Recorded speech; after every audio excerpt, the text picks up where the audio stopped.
es algo que les va a dar un problema por el resto de su vida, porque realmente la gente va al sistema de salud es cuando les duele algo.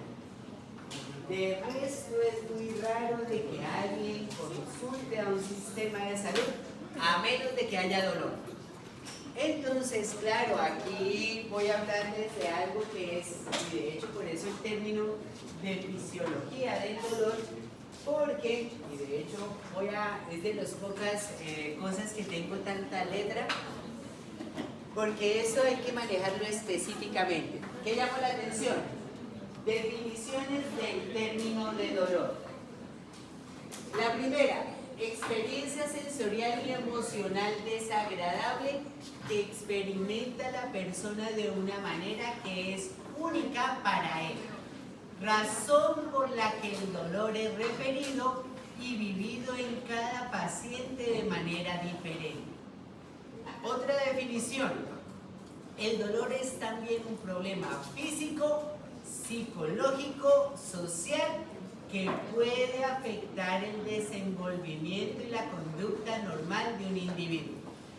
Y dejé esta segunda, ¿por qué? Porque lo que yo me voy a focalizar es de lo que se denomina dolor fisiológico. ¿Y a qué hace referencia el dolor fisiológico? Que tengo un estímulo que me activa una red neuronal y que llega a un área específica. Pero llamo la atención de que en esta definición no solamente se trata lo del problema físico, sino que además tiene el componente psicológico y además el componente social.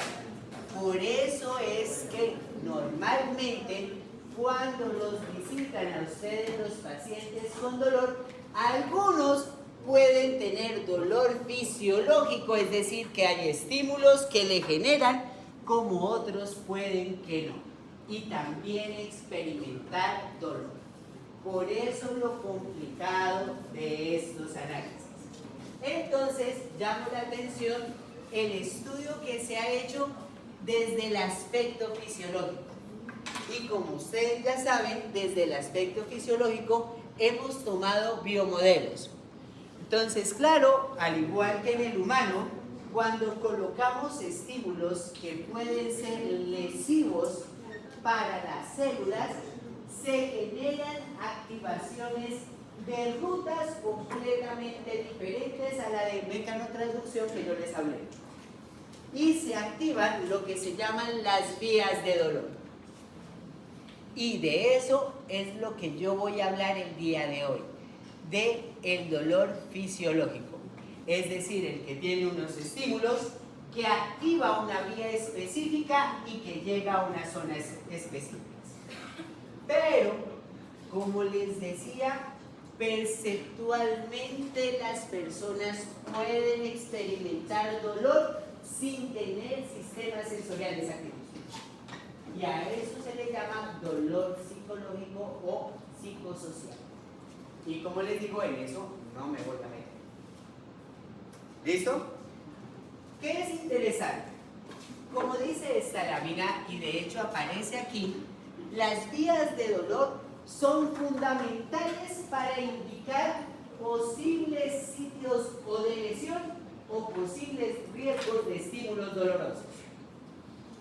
Por eso, la gran mayoría de estas vías pueden terminar en acciones reflejas para evitar una lesión mayor de los tejidos.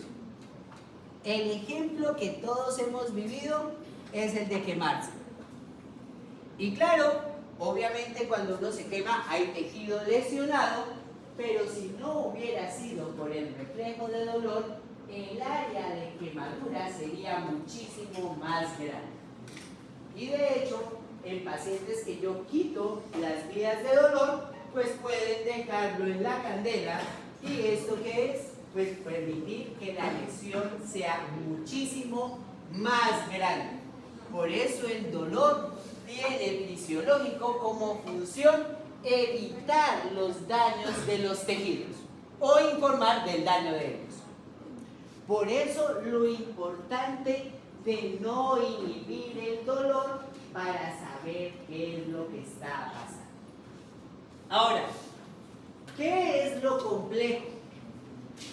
Si ustedes se fijan, al igual que pasa con los mecanotransductores de tacto y propiocepción, los de dolor están juntos a los de temperatura. Entonces, propiocepción y tacto viajan juntos, pero dolor y temperatura viajan separados en otra ruta especializada. Por eso, cada una de estas sensaciones tiene un rumbo diferente, una llegada a tálamo diferente, y de ahí vamos a ver a corteza qué hace. ¿Qué llamó la atención? Nuevamente, epidermis y dermis, yo tengo receptores térmicos y receptores de dolor. ¿Qué llamó la atención en las comparaciones? Miren que tanto termorreceptores como nociceptores tienen fibras A delta y tienen fibras C. C.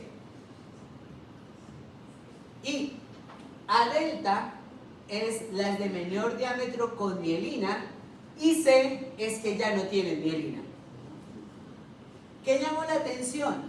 Tanto termorreceptores como nociceptores se encuentran en epidermis, es decir, superficial, como en la parte de la dermis, profundo.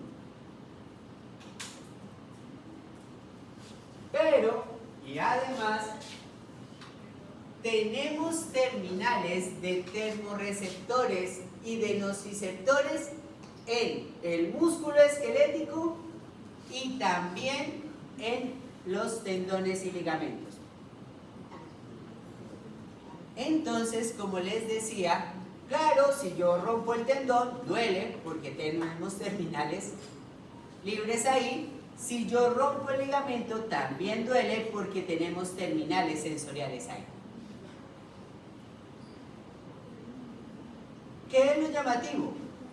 Entonces, tenemos terminales libres tanto en toda la piel como en todas las estructuras musculares y ligamentosas.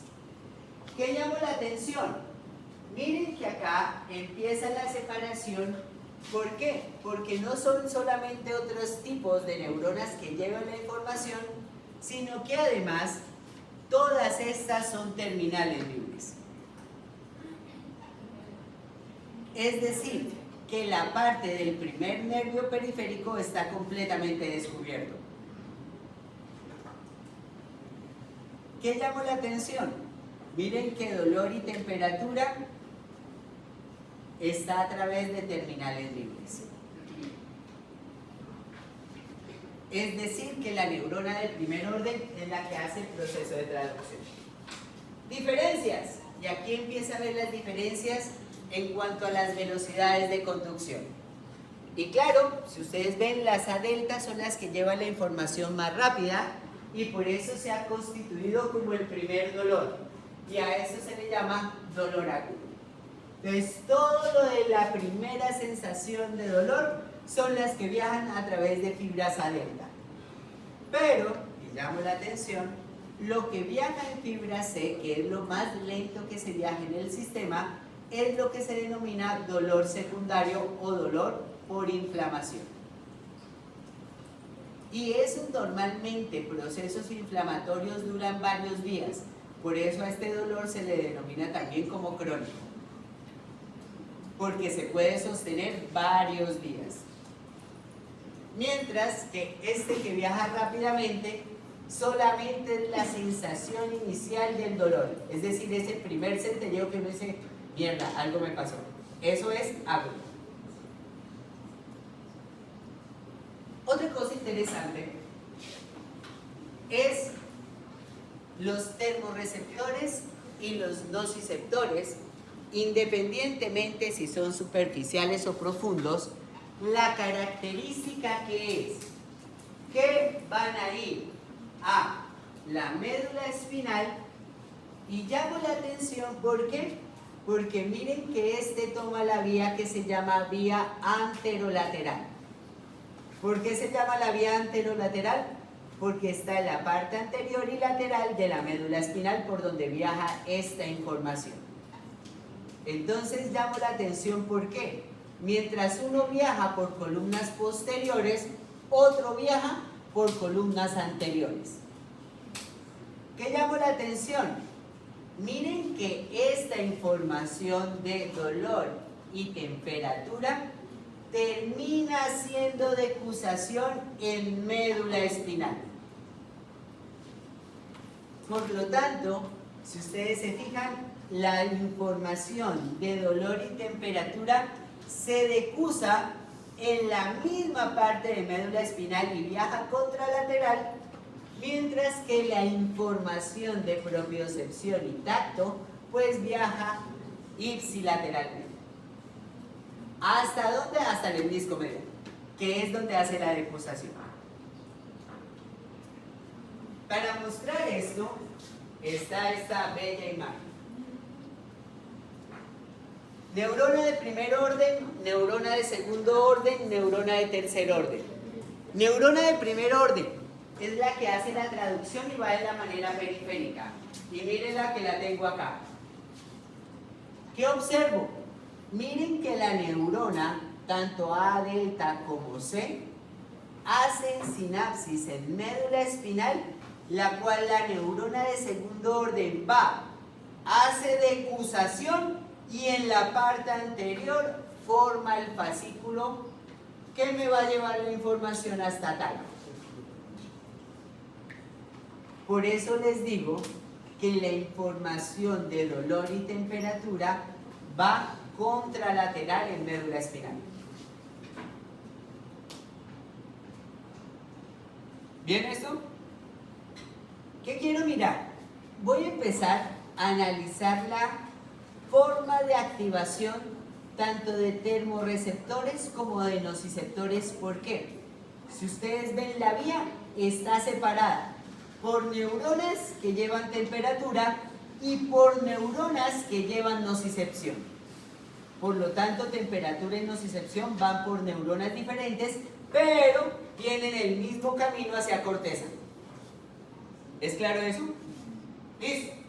¿Qué llamó la atención? Me voy a ir hacia la parte periférica y los nociceptores fueron de las neuronas más complicadas de estudiar, mediadas de que son o que hacen diferentes traducciones. Tanto estímulos mecánicos, tanto estímulos químicos, como estímulos de temperatura pueden llegar a activar un nociceptor. Por eso los nociceptores se llaman receptores polimodales, porque sensan mecánico, temperatura y químico.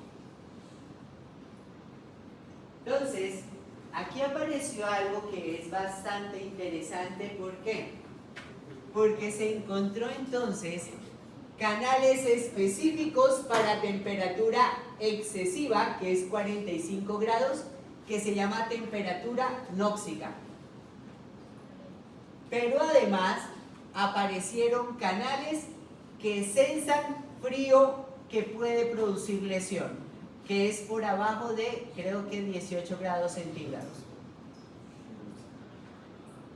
¿Qué llamó la atención? No solamente temperaturas extremas activan los nociceptores, sino también estimulaciones mecánicas.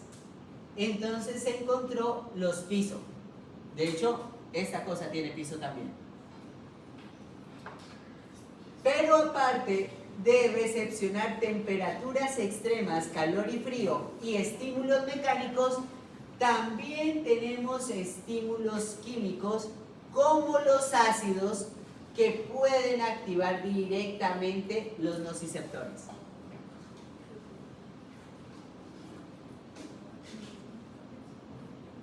Una cosa importante, si ustedes se fijan, los nociceptores pueden ser del tipo C, porque no tienen mielina, o del tipo A delta porque es de pequeño diámetro pero tiene mielina.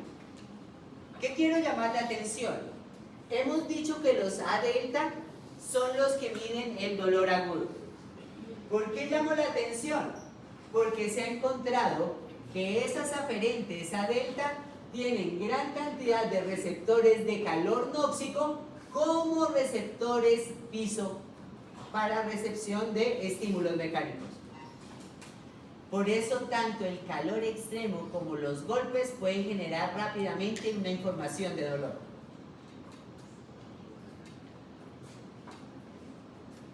¿Y qué lleva entonces las fibras tipo C nociceptivas? Pues llevan principalmente información de sustancias químicas y de temperaturas bajas. ¿Qué fue lo interesante? De hecho, en la Universidad del Valle, y esto hay que mencionarlo, pues hay un profesor en el área de fisiología que se llama Leonardo Fierro, que el señor se la pasó haciendo 3 postdoctorados, uno en Alemania, otro en Francia y otro en Estados Unidos, estudiando nocicepción y estudiando los canales ACE. ¿Qué son los canales ACE? Son canales que se abren por protones. Y de hecho, esta persona es de las primeras que empieza a hacer estudios sobre los canales ACE de la nocicepción. Menciono esto porque es que poco conocemos de investigadores colombianos que hagan investigación de punta, y pues sí los hay. ¿Qué llamó la atención de estos ACE? Pues esto fue como la apertura. ¿Por qué? Porque claro, si uno coloca moléculas ácidas, rápidamente puede activar los receptores. ¿Qué es lo llamativo? Que se estudiaron estos canales y dieron cuenta a estudiar los diferentes canales que contienen los nociceptores. ¿Por qué? Porque no solamente sensa ácidos a través de los ACE, sino también bradiquinina, ATP, histamina, serotonina y factores de crecimiento, además de protones, potasio y algunos iones. Y aparece también sustancia P. ¿Qué llamó la atención? Todas estas moléculas se producen en los procesos inflamatorios. ¿Qué llamó la atención? Que todos esos procesos inflamatorios que liberan todas estas moléculas son capaces de activar las células tipo C. Por eso se menciona que el dolor crónico o por procesos inflamatorios es mediada por células C. ¿Vamos bien? Interesante. ¿Qué se hizo? Pues la forma de estudiar nociceptores, bueno, hay varias formas. Modelo en vivo. El modelo en vivo yo que puedo hacer, darle al individuo, dejarlo quieto con una pata estirada y colocarle temperaturas que vaya incrementando. Y cuando retire la pata, pues yo digo que tiene dolor. Esto se llama subjetivo por retirada de la pata. ¿Qué otra forma tengo? No solamente puedo colocar temperaturas, sino puedo colocar presiones de diferente índole y esperar a que retire la pata. ¿Qué otra cosa puedo hacer? De hecho, se puede colocar en biomodelos placas para que cambie la temperatura. ¿Y yo qué evalúo? ¿Qué tanto va caminando o cómo cambia su comportamiento motor? Normalmente cuando experimentan dolor, se levantan en 2 patas para tratar de escapar. Pues todo eso se ha hecho en modelos animales. Por eso obviamente, y acá yo siempre lo digo, los que investigamos con animales no es que decimos que no tienen sistemas sensitivos. ¿No? De hecho, los evaluamos porque tienen los sistemas sensitivos, pero que no podemos evaluar en humanos porque éticamente no es viable. Pero en biomodelos sí se puede. ¿Listo? ¿Qué otra cosa se puede hacer? De hecho, ¿qué hacía Leonardo? Leonardo lo que hacía era extraer los ganglios de la raíz dorsal para tener los somas de las neuronas de primer orden. ¿Por qué? Porque en el soma se expresaban canales que también en la periferia. Entonces, si yo puedo coger el soma, pues puedo llegar a analizar qué canales tenían en la periferia. Eso es lo que él hacía. Entonces, ¿qué llama la atención? Pues con la neurona de primer orden, ¿qué hago? Coloco estímulo y miro si genera o no genera potenciales de acción. ¿Listo? ¿Qué llama la atención de todo esto? Neurona de primer orden, y miren que hace decusación en médula espinal para irse por el lado contralateral a las astas anteriores laterales y va hacia tálamo. ¿Qué observo? Aparecieron lo que fueron las moléculas que se denominaron endógenas. ¿Por qué? Porque cuando yo lesiono un tejido, esas células que se lesionaron liberan estas moléculas. Por eso se llaman moléculas endógenas. ¿Qué observo? ATP, protones, serotonina, esto es peróxido de lípidos, bradiquininas y prostaglandinas, todos pueden activar los nociceptores tipo C. Y llama la atención, ¿por qué? Porque en este primer estudio estudiaron los tejidos dañados y las moléculas que liberaban. Pero, y llamo la atención, en todo proceso de daño celular aparecen las células inmunes. Y llamo la atención, ¿por qué? Porque estas células liberan histamina que me activan las vías del dolor. Entonces se ha visto que células inmunes también cerca de los tejidos dañados pueden activar. ¿Qué llamó la atención? Y de hecho, por eso esta lámina a mí me encanta. Si ustedes ven las neuronas tipo C, no solamente reciben sustancias químicas o recepcionan, sino que pueden provocar la liberación de moléculas como sustancia P. ¿Qué llamó la atención? La sustancia P que es liberada desde los nociceptores periféricos provoca vasodilatación que me incrementa todas estas sustancias. Por eso todo proceso de inflamación hay una dilatación, un enrojecimiento por esa vasodilatación liberada de la sustancia P. Pero además esa sustancia P en las células de mastocíticas provoca el aumento de la liberación de histamina. Por lo tanto, las células tipo C también pueden generar sustancias que activen las mismas células C. Como autoexcitarse, entre comillas, a través de la liberación de sustancias P. Por eso, entre comillas, el dolor crónico puede durar varios días mientras dure el proceso inflamatorio. ¿Listo? Ahora, ¿qué me gusta de esta imagen? Hagan de cuenta que yo tomo una parte de la membrana y es esta parte de la membrana. Como les decía, ¿qué fue lo problemático? Poder entender cómo es que esta neurona puede recepcionar temperatura, estímulo mecánico y además sustancias químicas. Entonces, ¿qué encontraron? La gran cantidad de canales que contiene estas receptores tipo C. ¿Qué tienen? Como les decía, este ya se cambió su configuración, tiene piso, por eso sensa estímulos mecánicos, tiene piso 2. Cuando se estimula mecánicamente se abren cationes y genera despolarización. Tiene receptores P2X y P2Y para ATP. Y aparecieron estos que ustedes ven acá, que son los TRP. Y miren que tengo un TRP para moléculas de inflamatorias, tengo otro TRP para frío extremo y tengo otro TRP para calores. Y además otros canales para EBC. Entonces, como les decía, ser un traductor polivalente, pues ¿qué implica? Tener diferentes tipos de receptores. Entonces, aquí viene en parte porque estos dos se ganaron el premio Nobel. ¿Por qué? Porque una de las cosas más complejas fue separar estímulo térmico normal de nocicepción. Y de hecho, llamo la atención, ¿por qué? Porque estos sujetos fueron de los primeros en de codificar que la termorregulación iba por un camino diferente a lo de nocicepción.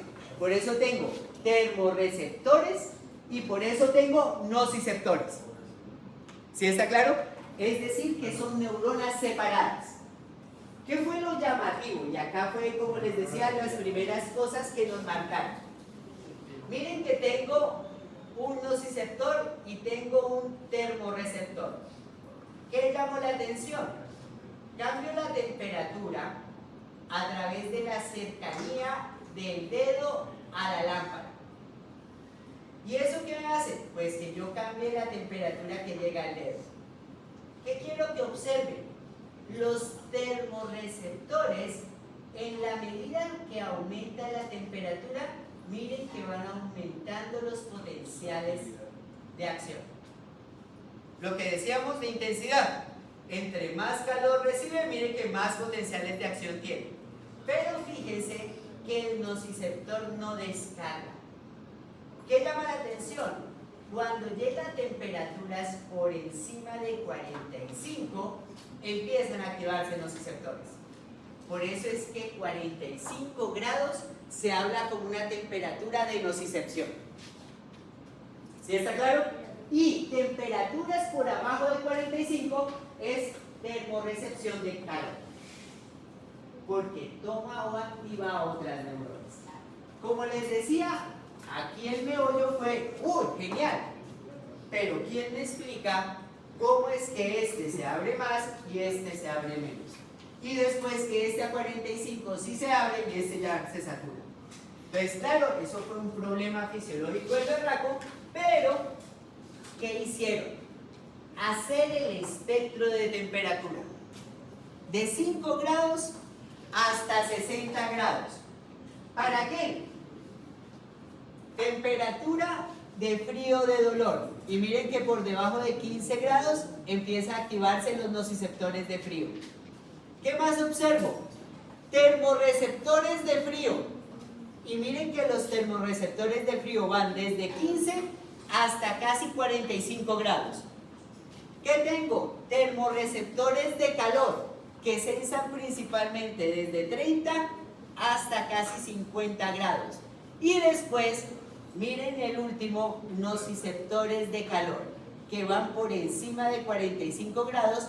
Y esto que ustedes ven aquí, ¿qué es?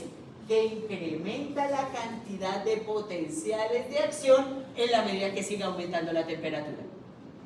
¿Qué quiero que vean? Fíjense que si yo sigo aumentando la temperatura, el único receptor que me queda activo no es el de calor térmico, sino el de dolor.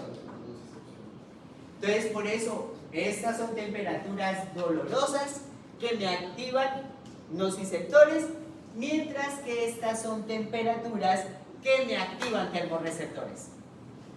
Como les decía, el detalle era preguntarse cómo carajos estos sensan estas temperaturas y estos otras temperaturas. Y aquí, TRP. Esta gente literalmente se gana el premio Nobel más que por los que hizo, por los TRP. ¿Por qué? Los TRP fueron los canales o los últimos tipos de canales que logramos explicar su cinética, es decir, su apertura y su cierre. ¿Qué llamó la atención? La gran cantidad de familias de TRP. Entonces, llamó la atención TRP A, TRP M, TRP C, TRP B, TRP B1, B2, B3, B4. ¿Por qué tantos?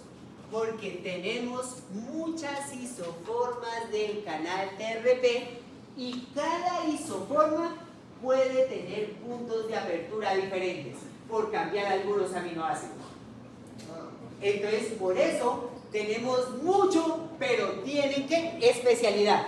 Por eso, si ustedes ven, el TRP se repiten todos, pero ¿qué cambia? El B4, B1O, el L o el A o el lo que sea. Esas son las isoformas. ¿Qué llama la atención? Ganan premio Nobel porque encuentran este TRPA1 que es el que se activa cuando las temperaturas bajan a 17 grados. Y es este canal específico el de su apertura. Temperaturas de frío no dolorosas, TRP-M8 y TRP-C5. Y estos que llevan temperatura del frío. Me bajo. Termorreceptores de calor. Está TRPV4, TRPV3, TRPV1. ¿Qué cambia? Los nociceptores de calor expresan TRPV2, que es el que se activa a temperaturas por encima de 52 grados. Entonces, ¿a qué voy? Pues realmente todas las investigaciones de estas dos personas en sus últimos 25 años fue clonar todos estos canales para encontrar las diferencias y hacer la expresión en células y después ponerlas unicelular. Entonces, por eso, como les decía, ¿qué quiero llamar la atención? Si ustedes ven, todos los TRP son igualitos al piso. ¿En qué hago referencia? Si se abren, mueven cationes. Por eso nuevamente vemos sodio y calcio como moviéndose. Pero lo que cambia de cada TRP y su isoforma es la temperatura de activación. Entonces tenemos canales específicos para temperaturas específicas y por eso uno es un termorreceptor y el otro es un nociceptor. ¿Sí está claro? Entonces, claro, los nociceptores que expresan el de frío, TRPA1, y el de calor, TRPV2. Y los termorreceptores que expresan TRPM8 y TRPC5 para frío y TRPV1, 3 y 4 para temperatura de calor. Pero ahí son neuronas diferentes. Son neuronas diferentes que expresan canales de TRP diferentes y por eso tú tienes uno de dolor y otro de temperatura. Y eso es lo interesante. Ahora, ¿qué fue lo bonito de estas investigaciones? Comenzar a mirar esos TRPs si se podían activar por diferentes estímulos aparte del calor o del frío. ¿Qué aparecieron? Los TRPs con mentol y los TRPs con capsaicina. ¿Qué se dieron cuenta? Que todas las partículas de mentol se pueden unir a TRPM8. Si ustedes se fijan, y me voy acá, TRPM8, ¿qué es? Temperaturas de frío. Entonces, claro, cuando yo coloco mentol en alguna parte de la piel, pues yo lo que siento es frío en esa zona de la piel porque activo esos TRPM8 que activa termorreceptores de frío. Lindo, ¿no? Por eso amo la fisiología. Total, la fisiología cambió mi vida. Después de que yo vi fisiología dije, no quiero hacer nada más que leer sobre este interesante tema. Y menos mal lo pude hacer. Ojalá que a ustedes también les pase en su vida que encuentren un tema que les fascine y se queden en ellos en ese tema. Bueno, ¿qué llamó la atención? Capsaicina. Este es otro que me gusta mucho porque, pues como ustedes ven, aparecen lo que son los programas y con esto de las alitas picantes pues fue algo bastante interesante. ¿Por qué? Porque claro, en comunidades que utilizan los ajís, pues se han separado el grado de fuerza del ají en dependencia a la concentración de capsaicina que contenga. Entonces, claro, los ají que son más potentes como el habanero, jalapeño o el chile rojo, pues tienen grandes concentraciones de esa molécula que ven allá arriba que se llama capsaicina. ¿Qué es interesante? La capsaicina es soluble, ingresa y tiene unión a un TRP y preciso se une a este TRP que ustedes ven acá, que es B2.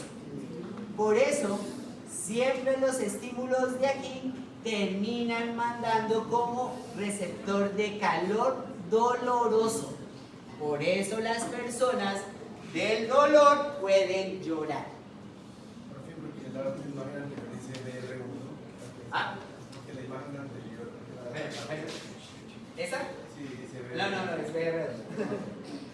Ahora, importante, y me voy aquí. Una de las características que tiene la neurona de primer orden, aparte de recibir y de separar por temperaturas o por estímulo mecánico o por estímulo químico, es la posibilidad de sensibilizar. ¿Qué hace el término o referencia el término de sensibilidad? Importante, yo creo que todos nos hemos quemado. ¿Cuál es el detalle?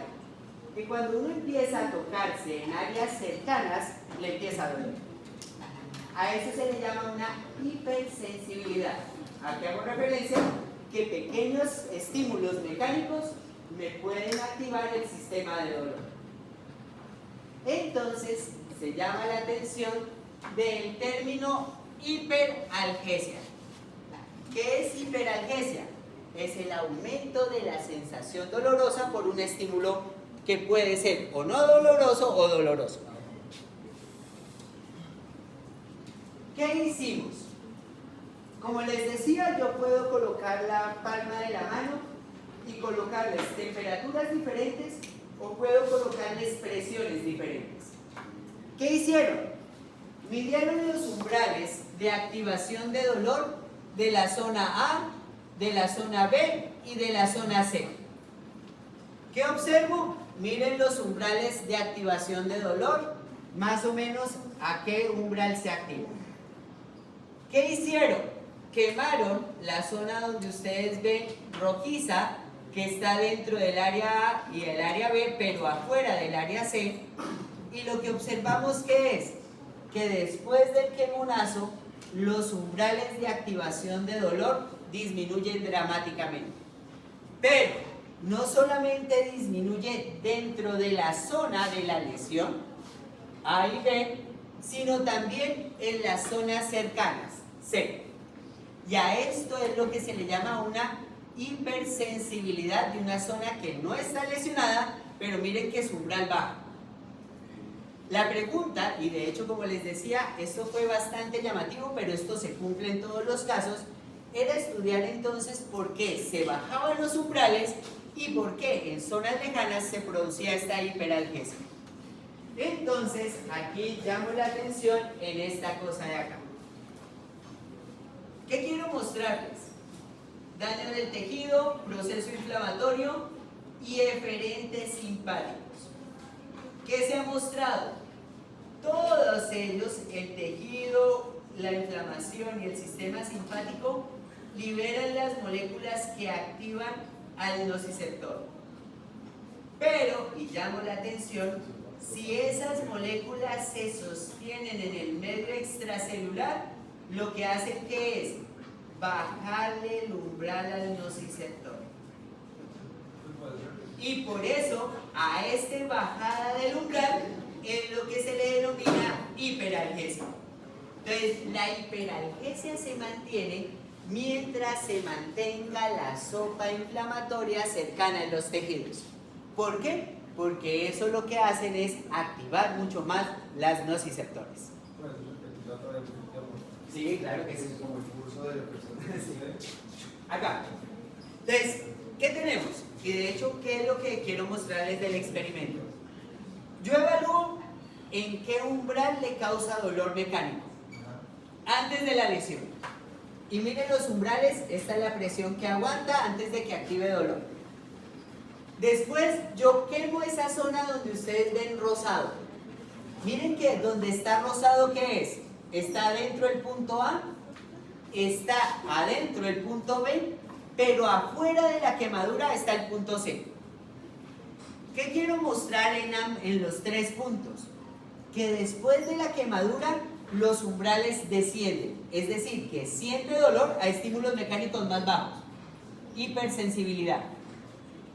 Eso por lo mismo el ciclo de retroalimentación de la sustancia. Claro, y llamo la atención que no solamente en el sitio de la lesión, sino también en zonas cercanas de la lesión. Entonces, ¿eso por qué se da? Por todo el proceso que se llama sopa de sensibilización, pero esto normalmente se conoce como sopa inflamatoria. ¿Y qué es? Todas las moléculas que libera el sistema inmune y los tejidos dañados que son o que provocan que los umbrales se corran. Entonces, claro, si ustedes se fijan, todas estas sustancias permanecen elevadas durante los procesos inflamatorios. Por eso, durante los procesos inflamatorios, los nociceptores bajan el umbral y a eso es lo que se le llama hiperalgesia. ¿Y tiene una función la hiperalgesia para qué? Para evitar el movimiento de esas zonas y poderlo reparar adecuadamente. Y claro, de hecho, si ustedes lo piensan, cuando a uno le duele, pues evita moverlo para que le duela, y eso que me evita, pues mejorar la reparación del tejido. Porque claro, si yo empiezo a mover un tejido que se está reparando, puedo que provoque nuevamente una lesión. Sí, para entender, ahora que entendemos que el dolor lo percibimos por medio, o lo sentimos por medio, por medio de estos nociceptores, esta bajada del threshold es porque esos nociceptores están siendo activados de forma mediana. Entonces esos nociceptores también son capaces de sentir, digamos, serotonina, sustancia P. Exacto.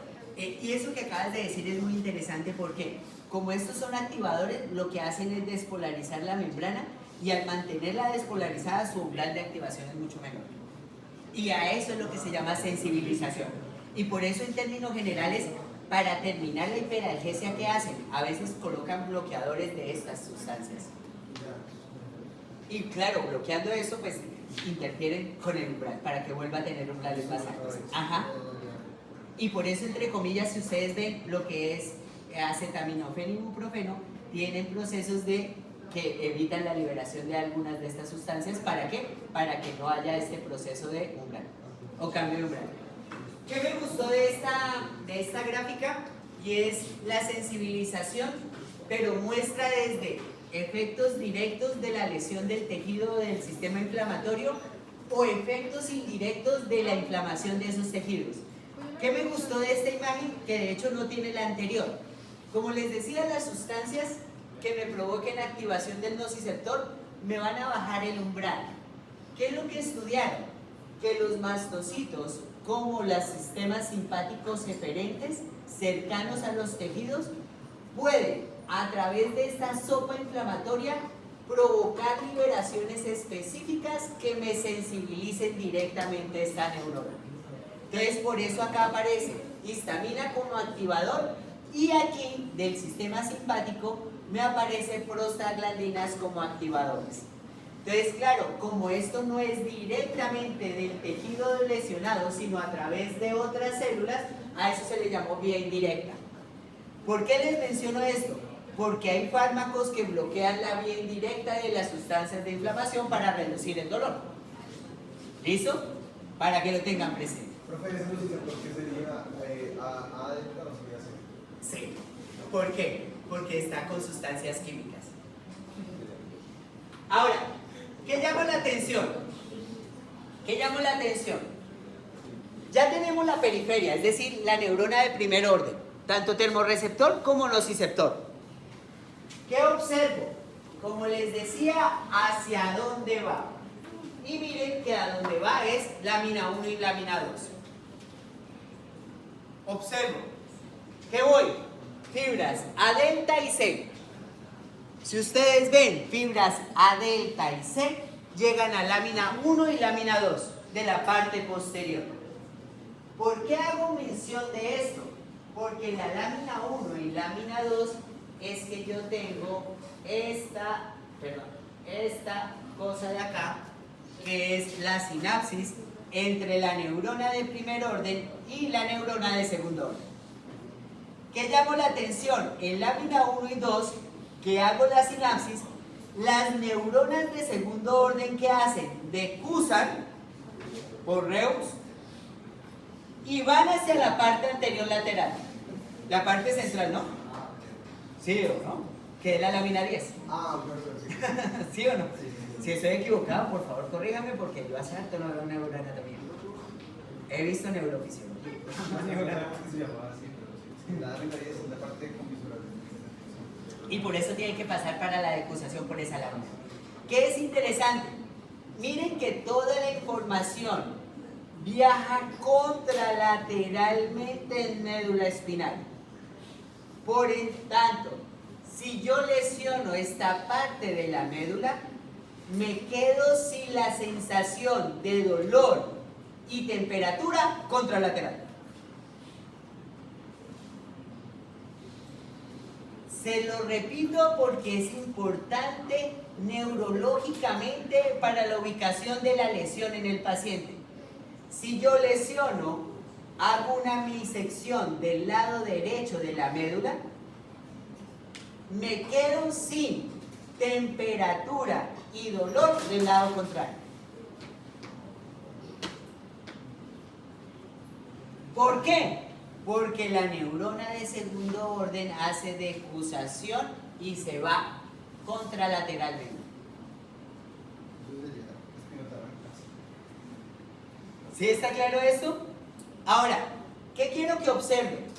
Miren que el bulbo raquídeo deja algo y sigo mirando y lleva la información, la neurona de segundo orden, a tálamo. ¿Qué núcleos? Ventrobasal y medial. Importante. Si ustedes ven, antes hablábamos de los tractos gracilis y cuneatus. Aquí, ¿de qué tractos hablamos? Tracto espinotalámico lateral y espinotalámico ventral. El ventral es el mismo anterior, ¿cierto? Ese tiene información de dolor y temperatura también. Dolor y temperatura, ambos. Tanto lateral como ventral llevan dolor y temperatura. Lo que pasa es que cambia el sitio de ubicación de la que llevan. Ya te lo voy a mostrar. Porque tiene organización también igualita que el somatostésico, también tiene organización espacial. Porque lo dejamos esto como confusiones diferentes. Bueno, ya vamos a ver. Pero tiene igualito que el dermato. En parte. ¿Qué quiero llamar la atención? Y como les decía aquí, una de las cosas importantes son los dos tractos que es espinotalámico ventral y espinotalámico lateral. ¿Qué me interesa que ustedes observen de dolor y temperatura? No viaja por la parte posterior, sino viaja por la parte anterior. Y como les decía, no viaja ipsilateral, sino contralateral. Ahora, tracto anterolateral, medial y lateral. ¿Cuáles son las grandes discrepancias entre esos? Pues de dónde viene la información de dolor y temperatura.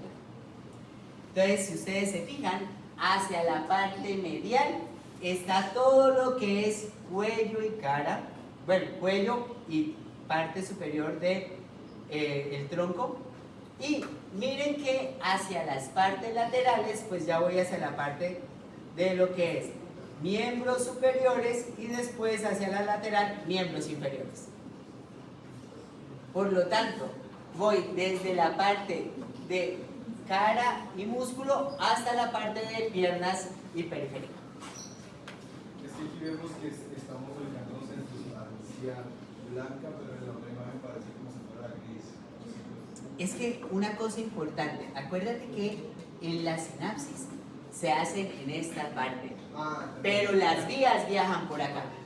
Entonces, igual, entre comillas, con gracilis y cuneatus tenemos sinapsis, no, sino que estas neuronas viajan, entran por aquí y su parte toma la parte posterior. ¿Listo? Por eso ahora voy en esta parte porque es la parte del trayecto. ¿Listo? Dime. Por eso, entonces, eso explica por qué cuando, por ejemplo, nosotros sufrimos como, por ejemplo, un infarto, nunca el dolor es específicamente en la víscera, sino en zonas asociadas. Ya voy a ir a eso porque, claro, hay lo que se llama el dolor referido. Y el dolor referido, ¿qué hace referencia?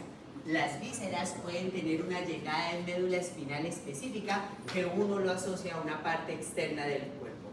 Entonces, por eso, normalmente cuando uno tiene isquemia cardíaca, uno tiene un dolor en la parte del brazo, del lado izquierdo, pero es dolor referido. ¿Puedes repetir eso? Sí, ahorita lo voy a mostrar, de hecho, porque tiene una conjunción sobre eso. Pero me voy a ir por la vía primero, ¿listo? Entonces, ¿qué quiero llamar la atención? Teníamos lateral y ventral. Claro, ¿por qué? Porque la parte ventral viene lo de miembro superior, la lateral viene lo de miembro inferior. ¿Van conmigo? Pero todas llevan dolor y temperatura. Lo que pasa es que cambia es la región que la lleva, de donde la lleva. Ahora, ¿qué llamó la atención? Miren que esa vía anterolateral o es anteroreticular me va hasta el tálamo. ¿Qué llamó la atención? Del núcleo, tanto lateral posterior como el núcleo central lateral, llevan información a la corteza somatosensorial 312. ¿Y por qué? Porque esa es la vía para poder ubicar dolor. Ah, claro, a mí me duele la parte del dedo. Pues para poder decir eso, tiene que llegar esa información al homúnculo motor 312, homúnculo sensitivo. ¿Qué llama la atención de esta cosa? Si ustedes se fijan, no solamente lleva información hacia el tálamo, hacia la corteza, sino que esta cosa deja información en bulbo raquídeo e información en protuberancia. Y en ambos activa la formación reticular. Tranquilos. Entonces, ¿qué quiero que observen? La vía que me permite la ubicación del dolor. Y miren qué hago. Decusación, me voy por las anteroespinales y termino en tálamo. Y de tálamo a 312. Con eso ubico. Pero, además de hacer esa vía, miren que esas neuronas de segundo orden pueden dejar información en la formación reticular, en tallo cerebral. A eso se le llaman terminaciones espinoreticulares. Pero además, y llamo la atención, puedo tener también una red que me lleve hacia la sustancia gris pericoeductal de lo que es mesencéfalo. A eso se le llama espinomesencefálicas. Ahora, ¿cuál es el detalle? Y no se vayan a estresar. Voy con nocicepción y termorrecepción. Llego a formación reticular. Llamo la atención. Todos los cambios del estado de vigilia y alerta se dan por la información que llega a las porciones reticulares. Entonces, claro, yo puedo modificar el estado anímico de una persona con situación de dolor. Y eso es mediado por la información que el nociceptor lleva hacia la formación reticular. Y dos, sigo mirando y observamos que desde el tálamo puede mandar información hacia lo que es hipotálamo. Eso es lo que genera la respuesta de estrés ante dolor. Además del tálamo puede ir al sistema límbico que le da lo que es la parte emocional del dolor. Y por último, pues como les decía, del tálamo a la corteza somatosensorial. Y llama la atención porque esa es la parte de localización. Entonces, como ustedes ven, el dolor no solamente se percibe, sino que activa varias áreas cerebrales que le dan la parte emocional, la parte de estrés y el cambio en parámetros de alerta. ¿Listo? Detallitos.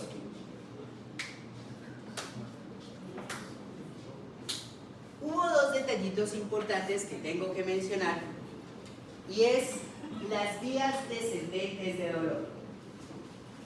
¿Qué significa? Las vías ascendentes son las que nos llevan la información hacia el sistema nervioso. Pero las vías descendentes son las que se encargan de graduar los umbrales de dolor. ¿Cómo así? Pues aparecieron sistemas descendentes que su función, como lo muestran acá, es hacer sinapsis hacia la sinapsis de primero y segundo orden. Es decir, que hacen sinapsis entre la conexión de la primera con la segunda. ¿Qué llamó la atención? La sustancia gris pericuetal, como los núcleos, locus ceruleus y el núcleo del Rapel, son vías o neuronas que llevan información hacia médula espinal y que terminan en esa sinapsis. ¿Qué quiero mostrarles? Médula espinal, lo que se hizo. Tiene sustancia P, tiene encefalinas, tiene receptores de sustancia P y tiene receptores de opioides. Entonces esto fue una cosa maravillosa por esto. En médula espinal. ¿Qué estamos siguiendo?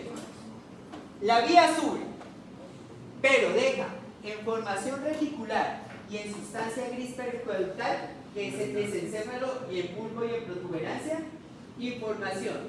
Esa información que hace, activa neuronas que bajan hacia la primera sinapsis. ¿Listo? ¿Qué es estas vías? Las vías como van desde esas sustancias hacia los nociceptores se llaman vías descendentes de dolor. Entonces, claro, hay unas vías ascendentes que se encargan de llevar la información sensitiva y las descendentes, ¿qué hacen? Pues van a cambiar los umbrales de dolor. ¿Cómo cambian los umbrales de dolor? Voy para allá. Neurona de primer orden que va a activar la neurona de segundo orden. Lo normal que tenemos que es que si se activa por algún estímulo nóxico, se libere neurotransmisor que me activa la neurona de segundo orden. Sí. Estoy desde la periferia y de acá subo. Ahora, ¿qué observo? Las vías descendentes que hacen sinapsis sobre esta primera sinapsis. Estas son las vías descendentes nociceptivas. Es decir, que salen tanto del mesencéfalo como de la protuberancia y del bulbo. ¿Qué hacen? Activan esas neuronas descendentes, activan interneuronas inhibitorias que se encargan de la liberación de encefalinas. ¿Qué llamó la atención? Estas neurotransmisores se pegan a receptores opioides y su función ¿qué es? Activar una proteína G inhibitoria que activa canales de potasio y que me hiperpolariza la célula. Y como la hiperpolariza, disminuye la cantidad de potenciales de acción. Por eso las vías descendentes dolorosas inhiben el dolor.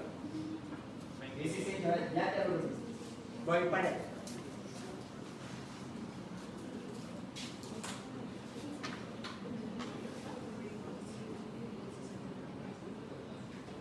Me voy para aquí. ¿Esto qué es?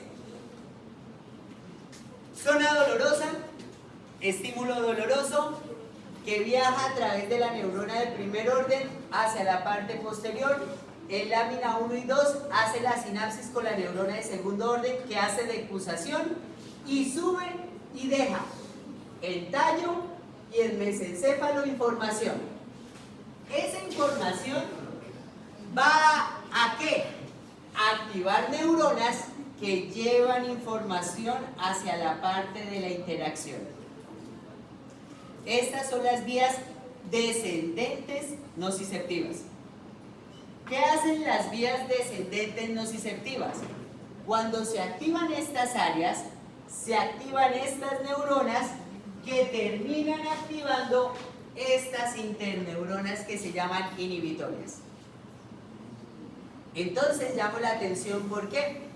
Ejemplo, yo me golpeo con un martillo, obviamente me da la sensación de dolor, yo empiezo a sobarme y después me queda un dolor crónico. Pero si ustedes se dan cuenta, después ese dolor crónico a uno se le olvida y por eso después coloca la mano y después se acuerda otra vez que hay dolor. Entonces la pregunta del millón es: ¿por qué se le olvida a uno que hay dolor? Y no es que se le olvide que hay dolor, es que hay vías descendentes que pueden liberar encefalinas y provocar que los umbrales de activación de dolor sean mayores. Esto es un refinamiento. Entonces, mientras que las sustancias inflamatorias me bajan el umbral, las sustancias de vías descendentes me aumentan el umbral. Profe, estoy recordando como Sí. el locus es como el mayor productor de noradrenalina, de café y serotonina. Entonces, estas neurotransmisores funcionan como productores de encefalinas.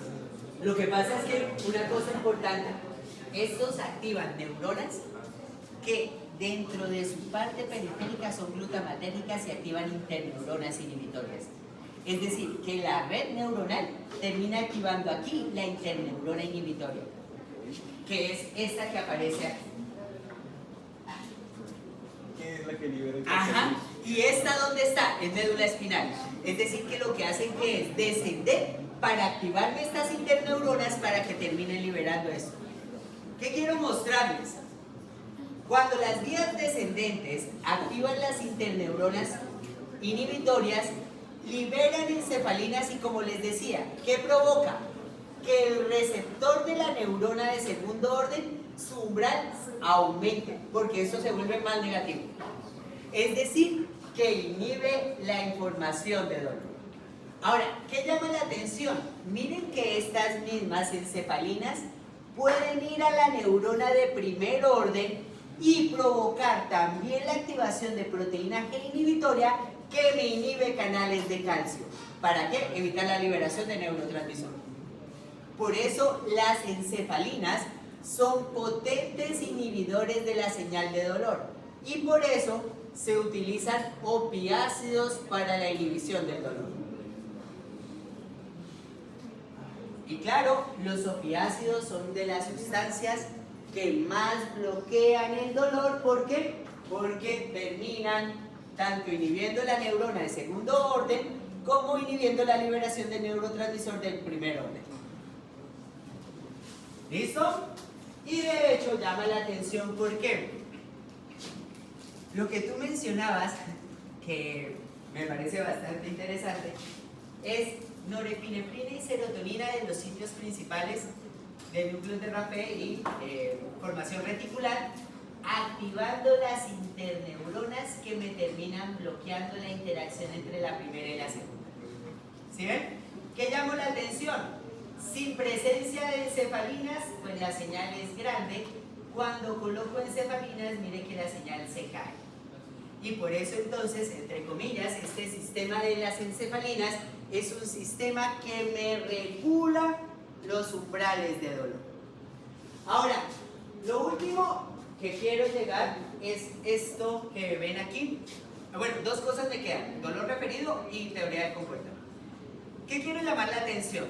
Si ustedes se fijan, aparece lo que les mencionaba en una primera clase, que es que cuando tengo información de dolor, yo puedo disminuirla si comienzo a usar el tacto.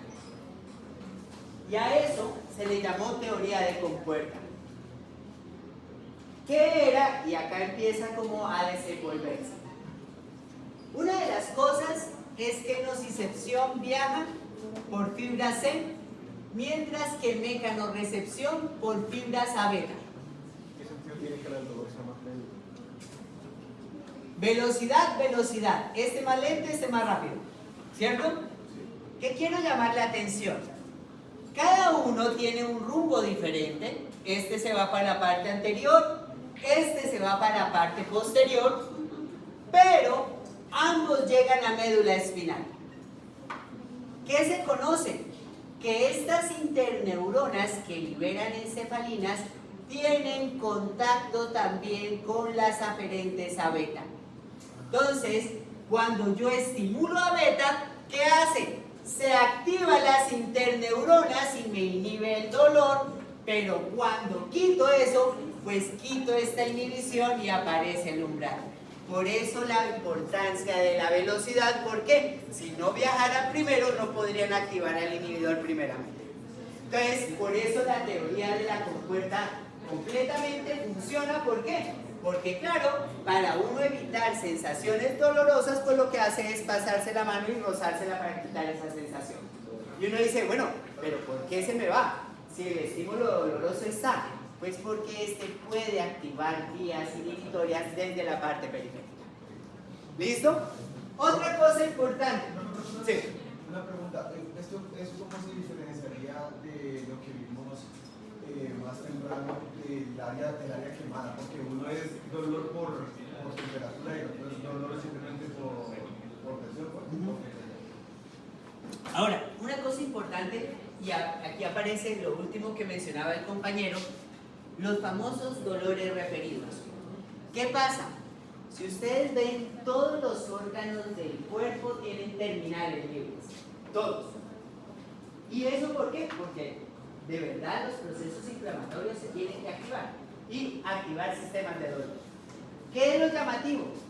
Que muchos tejidos viscerales tienen llegadas en mismos segmentos medulares. Pero, y llama la atención, ¿por qué? Cuando uno compara la cantidad de inervación, pues la piel tiene más inervación que los órganos viscerales. Entonces, aquí aparece algo que se llamó los dolores referidos. Y esto también es importante, ¿por qué? Pues lo que hemos estudiado lesiones en tejidos o órganos internos hacia dónde extiende el dolor. Entonces, por ejemplo, ahí dice corazón. Claro, cuando yo sufro un proceso de lesión cardíaca, miren que la zona sensible es parte del pectoral del lado izquierdo y parte lateral, medial del brazo. ¿Qué más tenemos? Pulmones y diafragma. Miren que la sensación da a nivel de lo que es cuello y parte del cuello posterior. Esófago, hígado, estómago, y llamo la atención, ¿por qué? Porque miren que cada uno de los órganos internos tiene un sitio referido específico. Y por eso yo llamo fuertemente la atención, ¿por qué?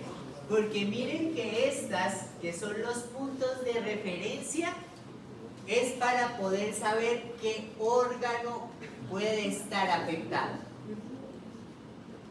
Y por eso a mí se me hace que es fundamental que ustedes conozcan las referencias. ¿Por qué? Porque así uno se puede ubicar si es un órgano interno o realmente es periférico. Estos mapas ya también uno los tiene también en cuidado gringo, como para uno quitarse el balazo de dónde es. Y uno comienza a palpar. De hecho, lo que hacen ustedes, ¿qué es? Pues buscar si palpando esta zona refiere dolor, y si palpo acá no hay dolor, entonces ya tengo una zona que es hipersensible al dolor. Y miramos si esa zona tiene que ver con el vaso, el hígado, el riñón o lo que sea. Por eso llamo la atención en una cosa importante. Como ustedes pueden ver, abdominalmente tengo muchos órganos. Por eso se menciona que dolores abdominales no se inhiben. ¿Por qué? Porque puede ser un órgano interno que esté procediendo un proceso de isquemia. Entonces, claro, uno le da un ibuprofeno, se le quita el dolor, pero el proceso sigue. Por eso los dolores abdominales son fuertemente que hay que seguirlos para saber si es un órgano interno el que está fallando. ¿Listo? Y digo esto ¿por qué? Porque muchas veces, y de hecho la gran mayoría de consultas, son de dolores abdominales. Y lo que más me preocupa es que la primera dosificación es acetaminofén y ibuprofeno y vayas a la casa. Cuando son dolores abdominales. Y de hecho, puede llegar a provocar grandes perjuicios. Por ejemplo, peritonitis y terminar estallándose. Ah, me está doliendo acá, tómese esto para que le quite el dolor. Se va, se le revienta. ¿De quién es la culpa? Del médico que recetó quitarle el dolor sabiendo que puede ser un órgano interno. Por eso les digo que esto es importante que lo tengan en consideración. ¿Listo? Una última cosa para irme en paz. Perdón.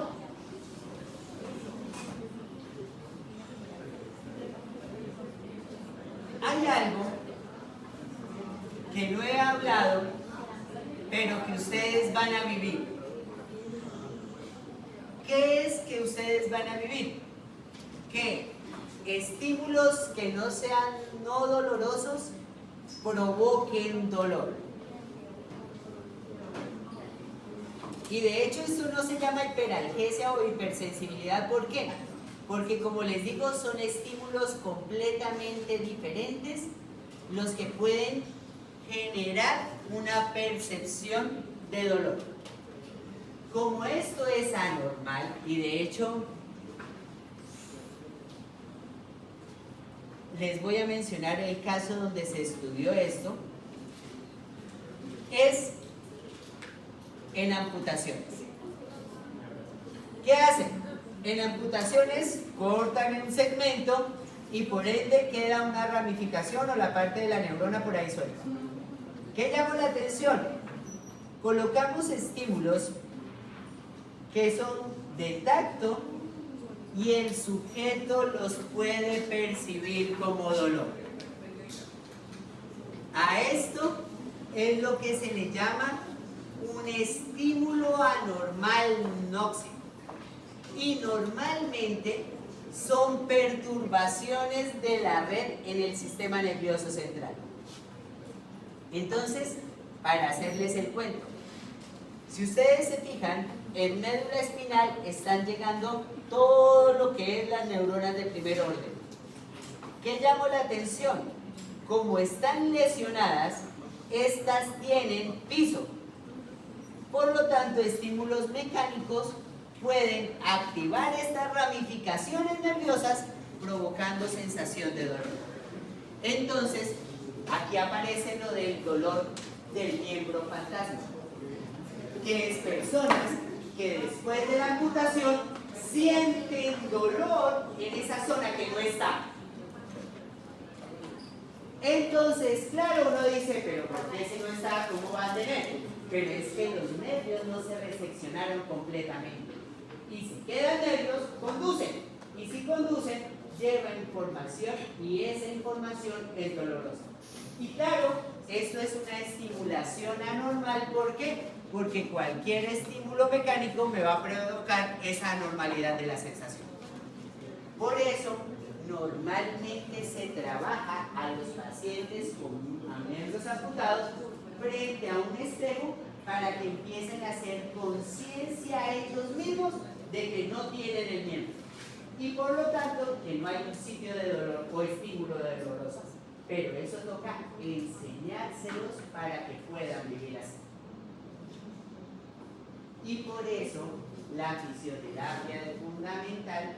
¿Por qué? Porque ¿cómo más se adapta si no tienen rehabilitación? Y por eso, como les decía, hay muchas cosas dentro de dolor que a veces desconocemos. ¿Por qué? Como les decía, también puede haber dolor psicológico y dolor social.